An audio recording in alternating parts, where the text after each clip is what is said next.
Senators from both sides of the political aisle will join forces to investigate allegations that Defense Secretary Pete Hegseth ordered there to be no survivors in U.S. airstrikes on alleged drug-running boats. GOP Senator Roger Wicker, chairman of the Senate Armed Services Committee, and Democratic Senator Jack Reed announced the decision in a joint statement Saturday. The committee is aware of recent news reports and the Department of Defense's initial response regarding alleged follow-on strikes on suspected narcotics vessels in the Southcom area of responsibility. The statement read, "The committee has directed inquiries to the department, and we will be conducting vigorous oversight to determine the facts related to these circumstances."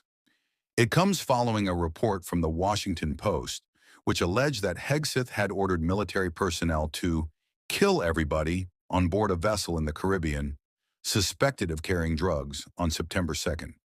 A first missile strike left 2 survivors, but a special operations commander overseeing the attack ordered a second strike to comply with Hegseth's instructions to kill everybody, according to the Post, which cited officials with direct knowledge of the operation. The 2 men were then blown apart in the water, according to the report. Wicker and Reed's statement is a significant development following weeks and now months of intense scrutiny around the administration's siege of what it describes as narco-terrorists. The attack on September 2nd was the first of more than a dozen attacks on alleged drug-running boats that have killed more than 80 people over the last 3 months. International investigators and members of Congress have since questioned the legality of the operations, alleging that the Trump administration's deadly campaign amounts to extrajudicial killings.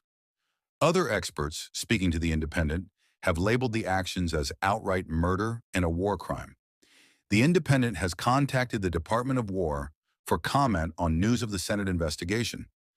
Hegseth took to social media Friday to blast the Post report as more fabricated, inflammatory, and derogatory reporting aimed at discrediting the administration's work and insisted that the operations were lawful.